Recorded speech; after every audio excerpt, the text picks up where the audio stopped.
It's been called the shocking war that wasn't. Back in early December, Venezuela staged a referendum on the creation of a new state in the nation's east. The problem? The land that state would occupy isn't a part of Venezuela. Instead, the new state was to be situated in the Essequibo, an oil and mineral-rich swath of rainforest that's been internationally recognized as being a part of Guyana since 1899. In other words, it looked like the referendum might be a precursor to Caracas annexing Essequibo by force. Now, if you follow geopolitics, as you might do because you follow this channel, you might remember how tense things briefly felt, how it genuinely looked as if South America might be about to fight its first interstate conflict since 1995's Cenepa War. But then, well, nothing happened. After regional powers like Brazil, the United States, and the Caribbean's CARICOM grouping made it clear that there would be a massive backlash to any annexation, Venezuelan President Nicolas Maduro seemed to back down. At the end of the month, both Caracas and Georgetown pledged not to threaten or use force against one another. South America's biggest crisis in years, it seemed, had just fizzled out. Or had it? Roughly 6 months after the agreement, there are growing signs that Venezuela hasn't given up on Essequibo after all, that the threat of conflict may have not totally receded. Just this March, Venezuelan lawmakers voted to create a new state known as Guyana Essequibo in lands controlled by Guyana, a state that Maduro vowed to defend by force. Then, in April, the military staged a field exercise involving 4,000 soldiers to prepare for this defense. Taking place under the name The Essequibo is Ours, it was a clear provocation. But perhaps nothing compares to the activities taking place close to the Guyanese border. Since February, multiple locations have seen a slow but steady buildup of troops, attack aircraft, and armed patrol boats. This May, the Center for Strategic and International Studies released a report based on satellite imagery. What they found seemed designed to make the blood of Guyana's leaders run cold. The build-ups are taking place in two main areas: the port city of Guiria near Trinidad and Anacoco Island, which is right in the river that forms part of the Guyanese border.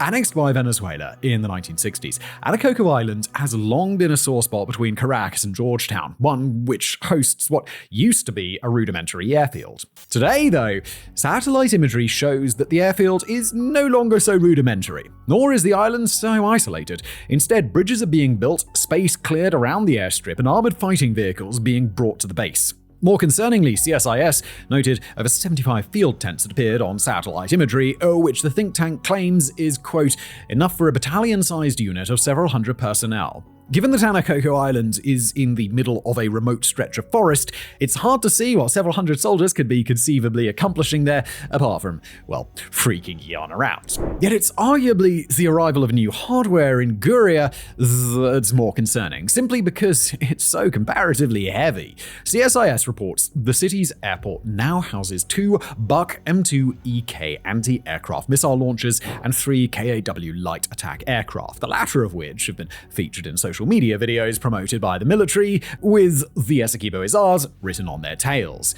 Down in the port, meanwhile, 2 patrol boats seem to have been joined by at least 5 Iranian-built Zolfaghar missile boats. Given that Venezuela's navy is thought to only possess 7 Zolfaghars, the arrival of 5 in Guiria is pretty notable. As CSIS writes, quoting again, the new Zolfaghars in Guiria point to a significant concentration of firepower for a comparatively minor Coast Guard installation far from the Venezuelan Navy's main facilities in La Guajira and Puerto Cabello. Not that all the missile boats remained in Guiria. On May the 8th, new satellite imagery showed 2 of the Zolfaghars now stationed at the tiny Coast Guard outpost of Punta Barima, a mere 64 kilometers from Guyana's border. To be clear, this is not a truly massive buildup on the scale that we saw ahead of Russia's invasion of Ukraine. However, it's likely enough to cause anxiety in Guyana, a country with just a military force of 5,000 personnel, including reserves, and only a handful of patrol vessels in its navy. Yet many experts still say that a war is pretty unlikely. CSIS points out that Maduro has, quote, little to gain and much to lose from a full-blown conflict, and notes that the terrain in the Essequibo would be difficult for even far better funded militaries to operate in. The Atlantic, meanwhile, spoke to Guinea's security expert Ivor Griffith, who claimed that Venezuela just doesn't have enough friends to pull off such a brazen act of aggression. While the United States, United Kingdom, and Brazil have all signaled support for Georgetown, Caracas can pretty much only count on Russia. Even China isn't interested in backing Maduro since Beijing has investments in Guyana that it wants to protect. If this is true, then it raises an obvious question.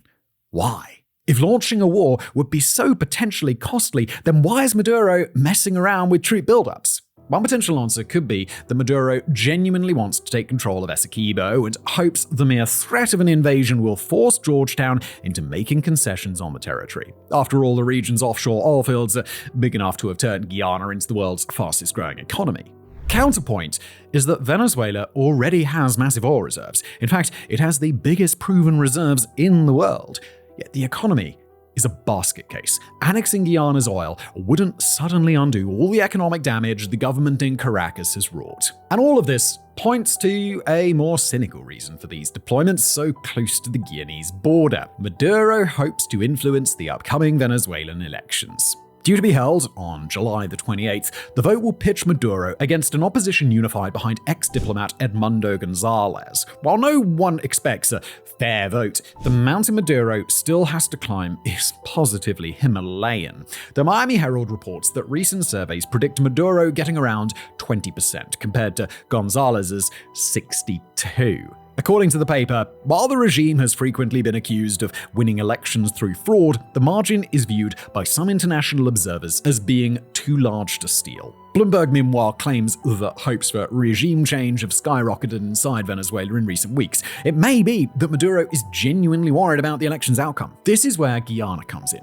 Should he fear losing by a massive margin, Maduro could potentially manufacture a military crisis on the border, declare a state of emergency, and delay or cancel the vote. To be fair, the plan could be less gung-ho than that. The status of Essequibo touches a lot of nerves in Venezuelan society, and pushing the message that Guyana is illegitimately occupying Venezuelan land might simply be a ploy to get Maduro's base fired up ahead of the election. Nonetheless, by increasing the number of troops and amount of military hardware at the border, Maduro could be playing with fire here, not least because the military may have its own ideas about what comes next. As others have pointed out, a lot of the propaganda being pumped out on social media isn't coming from the government, but it's coming from the National Bolivarian Armed Forces of Venezuela. It's Venezuela's Strategic Operational Command Chief, Domingo Hernandez Lares, for example, who published many of the videos about preparations on Anacoco Island. This is important because the FANB doesn't operate like a regular military. Instead, individual commanders have their own power bases and the authority to do more or less what they like. As CSIS notes, this could lead to a situation where a lone commander based on Anacoco Island unilaterally decides to create new facts on the ground, either by sparking a border skirmish with Guianese guards or by trying to seize territory. In most nations in the world, a commander going rogue like this would result in them being removed from power and court-martialed, all while the head of state apologized profusely to Guyana. But in Venezuela, where the regime's survival depends on keeping the military on side, Maduro might feel like he has no choice but to go along with any such incursion. This is a worst-case scenario. One we're mentioning not because we think it's likely to happen, but more to just illustrate how the cynical political games Maduro is playing could accidentally trigger a really major crisis. Nor is it the only way that this election ploy could potentially go wrong. Speaking to The Atlantic, Andre Serbin Pont of the Latin American think tank CRISE, who lives in Argentina, talked about how the tensions between Caracas and Georgetown today remind him of the build-up to the Falklands War of 1982. Noting the parallels, he mentions authoritarian regime, internal crisis, sovereignty claim, a military keen to divert attention from the internal crisis by creating an external enemy. In that case, the Argentine military junta famously went for the most drastic option to distract attention from their domestic woes. On April 2nd, the armed forces invaded and occupied the islands, kickstarting a 10-week war that killed over 900 people. Of course, that particular war ended not just with Argentina defeated, but also with mass protests that ultimately brought down the junta.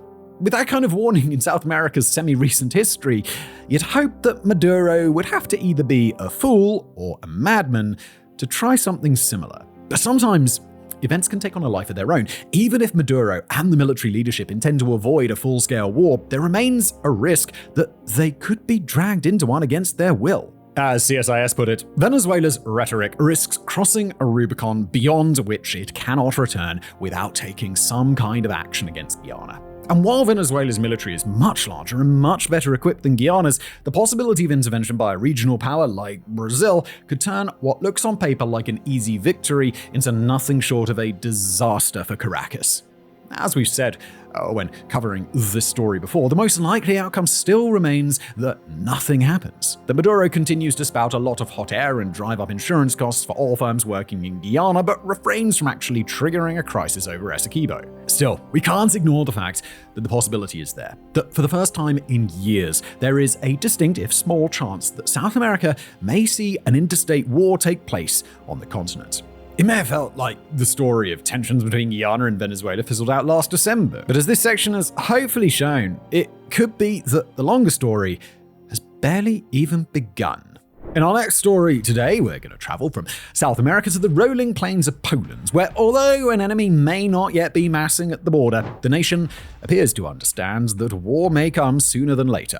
Over the last 2 years, Russian tanks and artillery have devastated eastern Ukraine, and Poland has begun to reckon with the fact that Europe's next great war will likely be fought or even decided on its soil. And now, as Poland starts coming into its own as a rising military authority in the NATO alliance, its intent to stand firm is going to be expressed in far more than just empty words. Instead, it'll be expressed in bricks and mortar. The centerpiece of Poland's new initiative is a program known as Shield East. Leveraging over $2.5 billion in investment, Shield East is intended to be a comprehensive system of fortifications and barriers built to stretch some 700 kilometers or 430 miles along large portions of Poland's eastern border. Those border regions are shared with Russia in the form of the Baltic exclave of Kaliningrad, as well as a longer stretch shared with Russia's closest ally in the region, Belarus. Among the new fortifications will be a network of defensive towers, anti-tank barriers, ditches, bunkers, shelters, and designated space to later be converted into minefields, all backed up by surveillance equipment and airspace monitoring. Those defenses, including not just their telecommunications but their physical infrastructure, are to be made compatible with those of the Baltic states of Estonia, Latvia, and Lithuania, who share the solemn duty to protect NATO's eastern flank in the event of an attack. Said Poland's defense minister when Shield East was announced on Monday, May the 27th, quoting here, "The goal of the Shield is to protect the territory of Poland, hamper the mobility of our adversaries' troops while making such mobility easier for our own troops and to protect civilians." The quote ends. And while all that is impressive already, that is just a part of the overall vision that Poland has in mind. Also on Poland's urgent to-do list as of the May 27th announcement is to greatly strengthen Poland's anti-drone surveillance and defense capabilities, learning from the difficult and urgent lessons of the Ukraine war just a single border away. Poland intends to integrate cybersecurity and defensive cyber warfare capabilities into the initiative in a direct response to Russia's broad willingness, or even eagerness, to launch cyber attacks against nations it would like to antagonize with or without a declaration of war. Finally, Poland will broaden its aerial surveillance capabilities with the intent to be able to predict and proactively respond to enemy activity against it. While Poland does intend to solicit additional funding from the European Union on account of the defensive fortifications' role in protecting all of Europe from a potential Russian threat, the announced plan will be entirely self-funded as Poland continues to pour high proportions of its wealth into defensive objectives. According to the Polish government, the project is already underway and already it's on track to be the biggest expansion to NATO's defenses in well over 7 decades. Poland's Belarusian border wasn't entirely defended before this week's announcement. In fact, Poland's prior governments, before the incumbent administration under Donald Tusk, had erected a 180-kilometer or 112-mile border wall, some 5.5 meters or 18 feet high, along with a system of cameras and sensors. That wall had been erected as a direct result of what Poland and the rest of the European Union had long alleged was a concerted campaign by Belarus and Russia ushering Middle Eastern migrants through Poland and other EU states in order to manufacture an economically and culturally debilitating refugee crisis.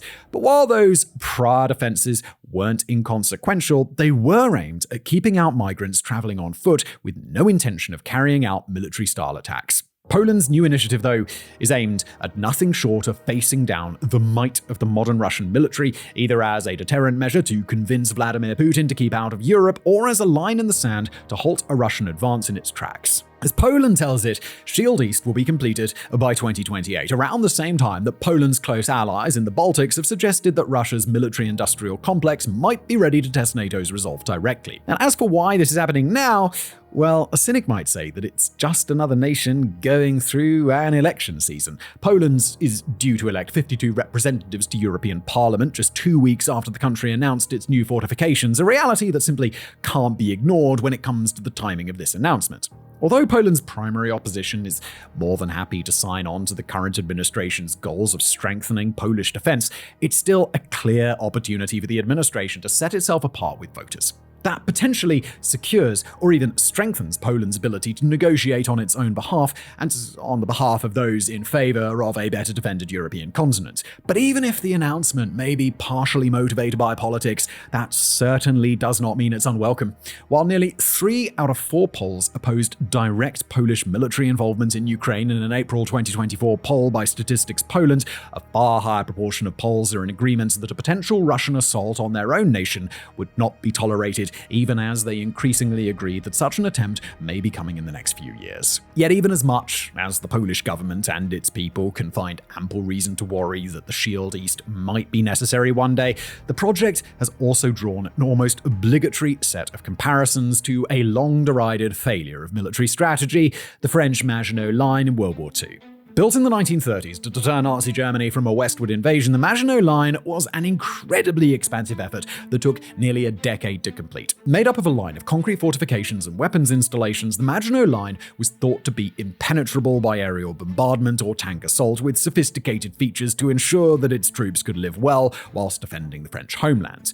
But faced with such a seemingly impenetrable boundary, Nazi Germany simply went around it, advancing rapidly through a less shielded part of the Ardennes forest and nullifying all the hard work and expenditures of what was then a major military power. Now, in the modern day, Poland's new initiative cannot help but draw comparisons from global onlookers, especially with Russian state media fanning the flames on that precise line of inquiry.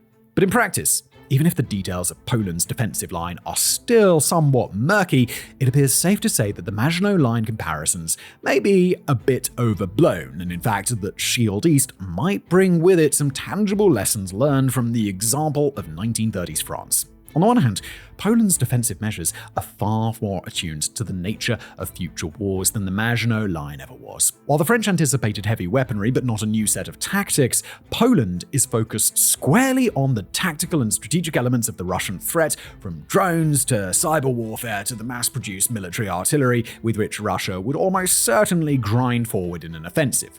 On the other hand, while French strategy essentially iced out the rest of Europe and treated Belgium as a likely war zone, Poland's defense is meant explicitly to be integrated with its fellow member nations. And one could certainly argue that Poland's decision not to extend its line to the border with Ukraine inherently leaves Poland vulnerable to a Russian takeover of its friendly neighbor, or even incentivizes Russia to avoid a ceasefire in Ukraine for an outcome short of total victory. Yes, although in 1940, an undefended stretch of the Ardennes allowed Hitler to circle around the Maginot Line, a potentially Russian-held Ukraine could instead act as a funnel, pushing Russian troops to attack via a choke point just over 500 kilometers or 330 miles wide, while blocked off from pushing any further north into Poland and while flanked to the south by fellow NATO nations Slovakia, Hungary, and Romania.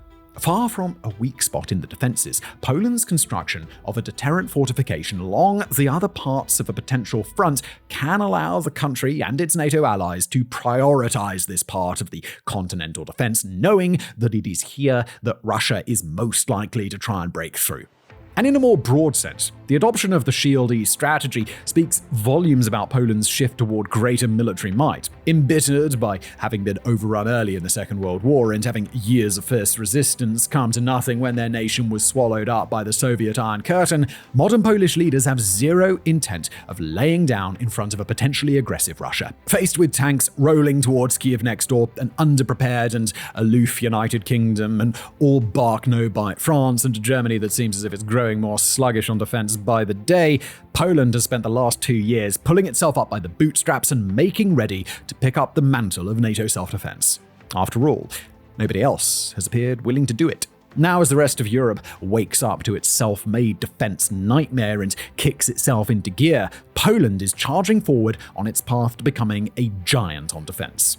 After 2022, Poland has nearly doubled its percentage of GDP put towards military matters, and it's purchased over 1,000 tanks from the US and South Korea, hundreds of American-made HIMARS systems and attack helicopters, and dozens each of American-made 5th generation and South Korean 4th generation fighters, while sending much of its Soviet-era surplus to Ukraine in order to hold Russia elsewhere. Now in 2024, Poland's spending spree appears as if it's only just getting started as the United States and other major NATO member nations begin to realize what Poland has known all along, that if war between Russia and NATO ever were to break out on the European continent, it would be decided one way or the other on Polish soil. With that grim understanding, the true nature of the Shield East fortifications can come into full view. Far from being a showpiece or a vanity project, Shield East is absolutely intended to work. It's meant to take the lessons of the Maginot Line and do better because of its predecessors' failures, and respond to the unique new environment of 21st century warfare. And not only that, but it's meant to keep Poland doing what it's turned out to do exceedingly well, to lead the way for NATO, as if to say, here, look, this is what we are supposed to be doing. Although their wallets might be a good bit fatter, neither Germany nor the UK, nor France, Italy, Spain, or Canada have been nearly so willing to invest in defense as the US or NATO's other proportionally high spenders might have hoped. But if Poland is willing to go to such lengths in order to prepare for a coming crisis that Poland seems to see clearly, then it's about time for the rest of NATO to start helping out. If the crisis Poland fears truly does come to pass one day, then Poland will almost certainly have to find out the hard way whether Shield East was a true bastion of European defense or yet another Maginot-style mishap. But as Poland's own logic goes, a world without Shield East is almost certain to be worse. And from Warsaw, we move to Pyongyang, where if North Korean dictator Kim Jong-un had gotten his way on May the 27th, the Hermit Kingdom would have notched a major achievement. On that day, North Korea launched a rocket from the Sohae satellite launching station in the northwestern reaches of the country, close to where North Korea shares a coastal border with China on the Yellow Sea. The rocket flew high over the sea, traveled toward the edge of Earth's atmosphere, and then it exploded. After the launch failure, North Korean state media was unusually forthright about what had happened. According to the state-run Korean Central News Agency, Pyongyang had intended to launch a spy satellite aboard a purportedly new model of rockets, but that an engine problem in the rocket had caused it to detonate. Per KCNA and the unidentified vice director of North Korea's National Aerospace Technology Administration, or NATA, the rocket's liquid oxygen petroleum system was believed to have been the culprit. Yet even if North Korea hadn't decided to come out and announce its failure, that failure was not going to stay a secret for very long. Shortly after the rocket launch failed, Japanese broadcaster NHK was playing footage of a flaming rocket exploding in flight, purportedly obtained from northeast China at around the same time as the rocket launch. South Korea too had detected the rocket launch, tracking it through a trajectory well known to the South when North Korea tries to launch satellites. And the whole world was watching and waiting for the launch, in a situation for which North Korea can only blame itself. The North had formally announced to fellow nations, including adversaries, that it had a satellite launch upcoming very soon. So, although Pyongyang's latest satellite failed to reach orbit, it's still worth taking a closer look at what exactly the Kim regime is up to. After all, this is a nation that's progressively gotten less and less media coverage from around the world, as wars in Ukraine, Gaza, Sudan, Myanmar, and elsewhere all demand global attention, and as other East Asian geopolitical stories take precedence over the clown show in Pyongyang. In fact, we'd hazard a guess that prior to our presenting this story, a fair proportion of our viewing audience might not have thought about North Korea in quite a while. So here we are, with a few key pieces of information to chew on. North Korea apparently has spy satellites. It's trying to launch those satellites into orbit, and by all accounts, that if it's not going very well. The saga that led to North Korea's latest launch failure has been ongoing for years, as the Hermit Kingdom has done its best to insist that it is on its way to developing orbital surveillance capabilities. But it really kicked off in November of 2023, when the North claimed its first successful launch of a satellite, the Malleegeong-1, into orbit. According to North Korean state media, the satellite in question was able to photograph military and political sites in South Korea. While that claim has not been verified and Pyongyang has not yet released any evidence to that effect, the satellite has been observed conducting orbital maneuvers as of late February of this year. That means, at the very least, North Korea can control the satellite and that it's outfitted with some level of an onboard propulsion system, although independent radio observers have not detected any of the signals that would indicate that the satellite is actually taking pictures. After the successful launch of the Malagyong-1, North Korea had announced that it would launch at least 3 spy satellites in 2024. Yet on their front, all has been relatively quiet until May the 27th, when North Korea made its announcement that another launch was forthcoming. That launch would, as previously stated, end up happening that same day, but not before it could draw condemnation from South Korea and Japan. Not only that, but the announcement came on the same day that South Korea's president and Japan's prime minister were meeting China's premier Li Qiang for a very rare trilateral meeting, something that North Korea almost certainly knew about and wanted to disrupt.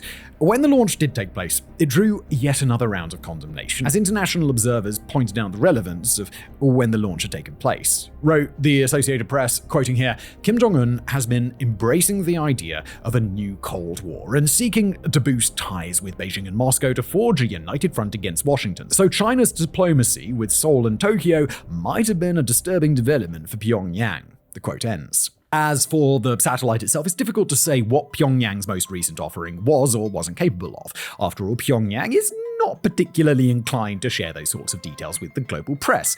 But we can speculate, at least with some relative confidence, that this satellite was likely meant to do a bit more than the one that had previously been launched into orbit. Remember, North Korea's first successful spy satellite launch was preceded by 2 failures. The important objective at that stage was just to get the damn thing into orbit. But with North Korea now demonstrating that it could get an operational satellite into orbit, Pyongyang would have had somewhat more reason to be confident in risking a more capable satellite that might actually have some intelligence value. We don't know for sure that the country's current spy satellite isn't taking pictures of South Korea, but it doesn't seem to be. If North Korea is capable at all of building a satellite that could capture images and beam them back to Earth, then it's far more likely that such a satellite would have been included in this launch rather than the previous one. And by all accounts, the Kim regime really does want to leverage a functional spy satellite at some point in the future. And it's not alone. According to South Korea, the development of a spy satellite has been a crucial element of cooperation between North Korea and Russia. The Kim regime is alleged to have accepted support from Moscow in building and launching its November satellite, part of North Korea's compensation for sending weapons and ammunition to Russia for use in Ukraine, and Putin has hinted at Russia's involvement in North Korean satellite building in the past. Per South Korean government officials, a Russian team of engineers is believed to be working in North Korea in an ongoing effort to support the nation's satellite program. Again, we've got to emphasize that we simply do not know what Russia might be helping North Korea add to their satellites, but whatever the capabilities of such a satellite could be, they may well have been included on the satellite that just blew up. Whether North Korea has future satellites already fully or partially built, we won't know until it comes time for the nation to try another launch. As for what it would mean for North Korea to get an actual functioning spy satellite, or even a fleet of them in orbit, it's something of a mixed bag. On the one hand, the ability to surveil South Korean and American assets would go a long way toward North Korea developing nuclear early warning capability, and it could allow North Korea to see and anticipate a potential attack from the South if ever that were to happen. To be clear, that does not appear likely, but it's worth pointing out. Not only that, but a network of spy satellites could allow North Korea's robust special forces and unconventional warfare element to better plan and rehearse the sorts of sabotage and raiding attacks they're believed to have already been training for. The idea being that these units could then sow chaos in South Korea. But at the same time, as the Bulletin of Atomic Scientists points out, an orbital surveillance capability from the North might not be all bad. It could provide the North with means to see for itself that South Korea or other nations are following through on arms control deals, or to see once and for all that South Korea's troop deployments simply don't match what would be needed for an invasion. While South Korea, America, Japan, or other nations hostile to Pyongyang might not like the idea that Kim can see them, the more pragmatic reality of geopolitics is that better access to information on all sides leads away from misinterpretation or miscommunication, and when accidents are less likely to happen, war is less likely to happen. Whether a truly useful North Korean satellite in orbit would be a stabilizing factor, or the end of the world as we know it, we at WarGraphics trust that there are ample other voices out there arguing in each direction. What we'll leave off with today is a look at the timeline. that although North Korea doesn't appear to have that sort of capability, it may be near on the horizon. What South Korea, the United States, and the rest of the world choose to do if Pyongyang can indeed start getting detailed images of what its enemies are up to, those nations will have to decide. But if those same nations are unwilling to take the sort of large-scale and potentially war-inciting actions that would see North Korea's spy satellite program destroyed, then it's not a matter of if North Korea can field a spy satellite anymore. It's simply a matter of when. And for our final story today, we travel to Myanmar, where the ghosts of a half-forgotten genocide are starting to stir amid the nation's brutal civil war. Kicking off roughly 7 years ago, the ethnic cleansing of the Rohingya from western Myanmar was one of the last decade's great overlooked war crimes. Under the government headed by Aung San Suu Kyi, the Burmese military launched a sweeping crackdown on the Muslim minority. A crackdown which saw villages burned, civilians tortured, and at least 10,000 killed. Sparking off in 2017, the campaign wasn't the first indignity that the persecuted Rohingya had suffered. Removed from the list of majority Buddhist Myanmar's official ethnic groups in 1982, the group had long been demonized as illegal Bengali migrants who crept in during British rule. Rendered stateless, some 300,000 had also been chased into Bangladesh in previous waves of persecution. But 2017 was a whole new level of intensity. That year, almost 750,000 Rohingya were forced to flee Myanmar ahead of a campaign of arson and murder. So brutal were the military's actions that the International Criminal Court and the International Court of Justice both opened ongoing investigations under the Genocide Convention. Since then, of course, events in Myanmar have become ever more dramatic. The democratic government was overthrown, and Aung San Suu Kyi was arrested in a 2021 coup that placed the nation under a military junta. When the new government started killing pro-democracy protesters, the violence escalated from riots into all-out civil war. In the mayhem that followed, the persecution of the Rohingya was almost forgotten by the international community. When the 600,000 still remaining in Myanmar were discussed, it was often in the context of whether the anti-government rebels would successfully integrate them into a new post-junta state. After all, the Rohingya today live in conditions likened to apartheid, isolated in closed-off villages without citizenship, unable to move freely. As anti-government forces gained the upper hand over the military, it was an open question as to whether the victorious rebels would extend their vision of a federal, multi-ethnic democratic state to include the Rohingya. Sadly, it's now starting to look like that question has been answered, although with some caveats that we'll circle back around to. Back on May the 18th, the anti-junta Arakan army scored its latest in a string of victories by capturing the last military strongholds of Buthindang Township.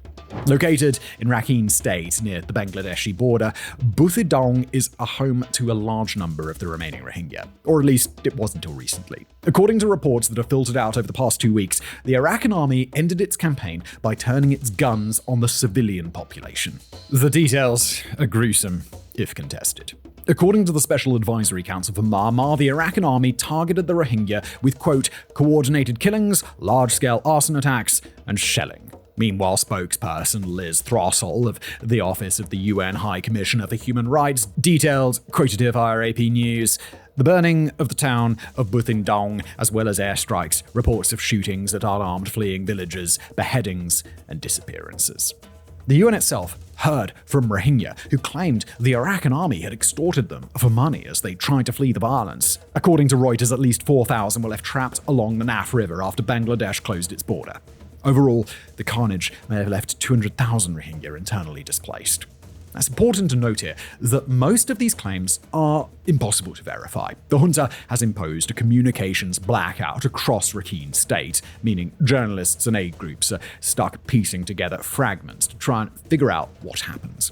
Certainly, we can say that Buthindang was burned. CNN published satellite imagery showing countless homes gutted by fire, but whether it was the direct result of a new campaign of persecution against the Rohingya by the Arakan army, that's hard to establish.